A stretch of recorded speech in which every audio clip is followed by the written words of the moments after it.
die mees geheimenisvolle vers in die hele Bybel vir my. Eintlik die mees geheimenisvolle 3 woorde in die Bybel vir my is die eerste 3 woorde van die Bybel in die eerste hoofstuk. In die begin. In die begin, daai 3 woorde. So daar was wel 'n begin. Was daar dalk iets voor die begin? Wat het die begin aan die gang gesit?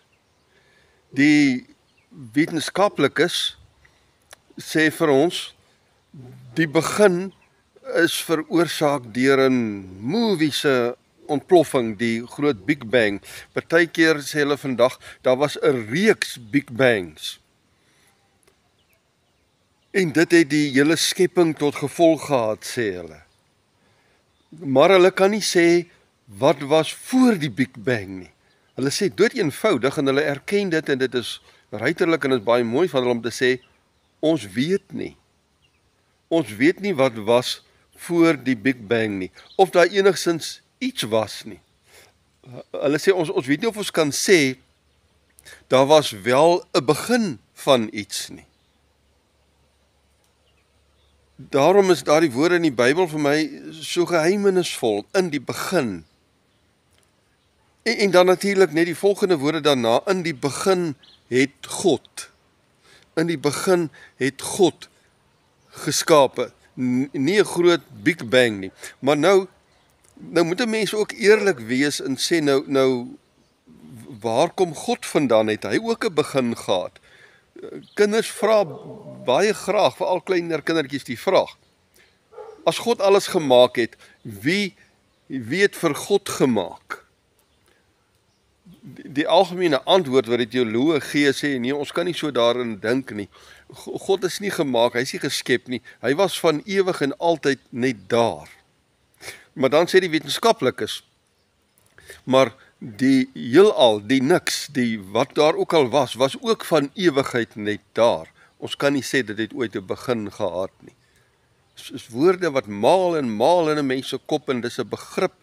As jy regtig gaan dink daaroor, mense sê nee, ons moenie dink nie, maar ons moet dink. God het vir ons 'n brein gegee om te dink. Hoekom sal hy vir ons 'n brein gee as ons nie mag dink nie?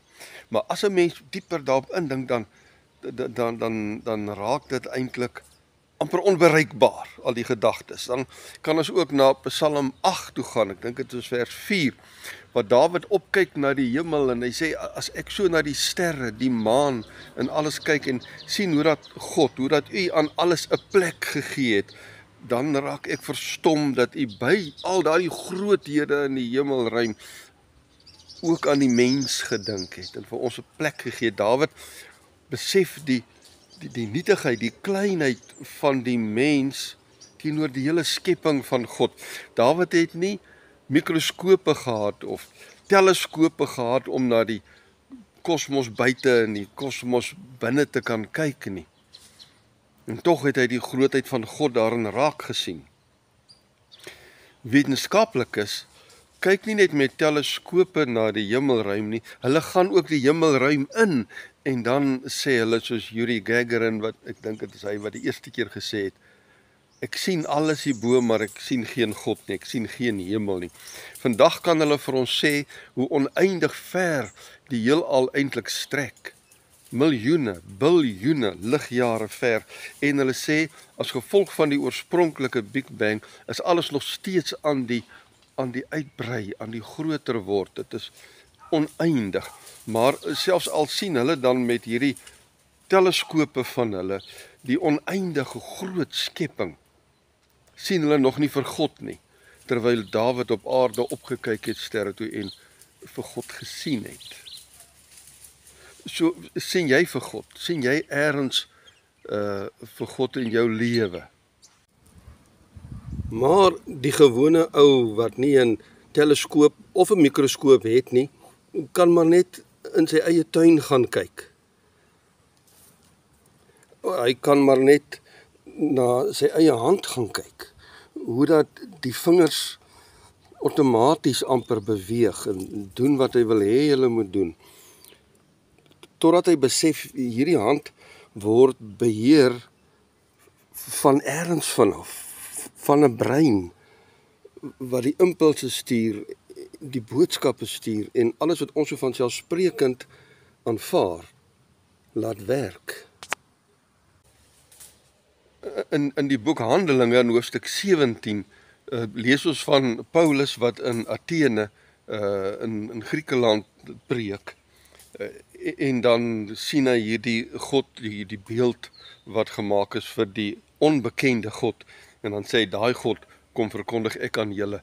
Hy sê, dit is die God wat ons almal gemaak het, en hy sê daar in vers 26 rond, God het ons almal gemaak om na hom te soek, al sou ons ook moes rondtas, of het nou deur in die hemel met in die lugruim, in die heelal met teleskope en goeders is, en of het nou op die aarde is in klein blommetjies met mikroskope. God het ons gemaak om na hom te soek, maar dan staan daar ook, God is nie ver van enigeen van ons af nie. So hy is nie miljoene, biljoene ligjare ver, te so ver hoef te gaan soek nie.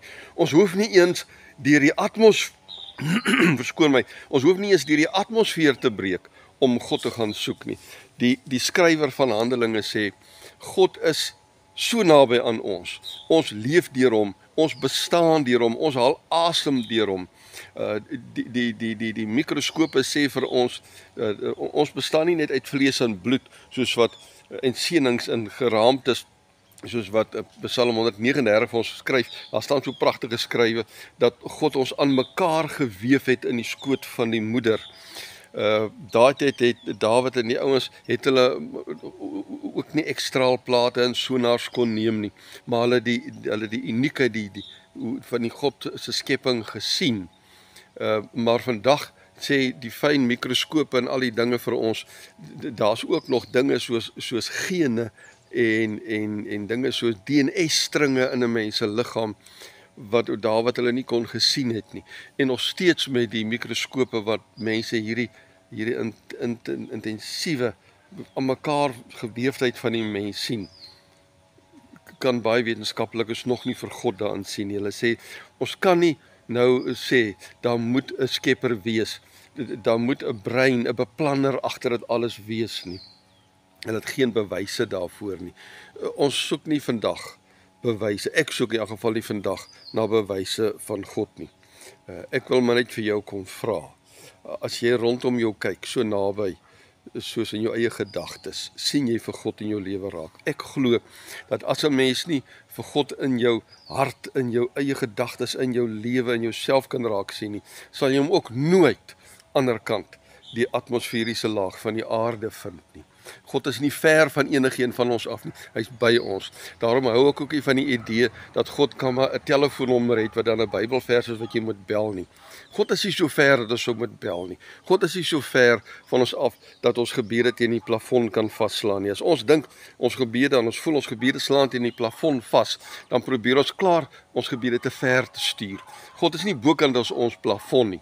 Hy is hier binne in ons. Net van die mens word daar gesê, toe God die mens gemaak het, dat hy sy asem in die mens ingeblaas het, sy ruach, sy siel, sy wese. So naby is God vandag aan jou. So al wat ek vandag met hierdie boodskap wil sê, ek glo en ek hoop en ek bid, dat jy God naby aan jou sal ervaar vandag, in jou hart, in jou gedagtes, in jou wese, in jou DNS, in die blommetjies in jou tuin. God is naby aan jou. Wat jou situasie en jou omstandighede ook al vandag mag wees. Ek vertrou dat jy nie 'n teleskoop of 'n mikroskoop nodig gaan hê om God vandag in jou lewe raak te sien nie. God is naby aan enige een en elkeen van ons. Soek hom, vind hom, ervaar hom rondom jou. Mag hy sy groot vrede vandag op hierdie wyse ook vir jou bring, net daar waar jy nou is en hom dalk bitter nodig het. In die begin was God reeds naby aan ons, aan elkeen van ons. Hy is vandag nog net so naby as in die begin. Miskien kan jy vandag weer 'n nuwe begin saam met God begin.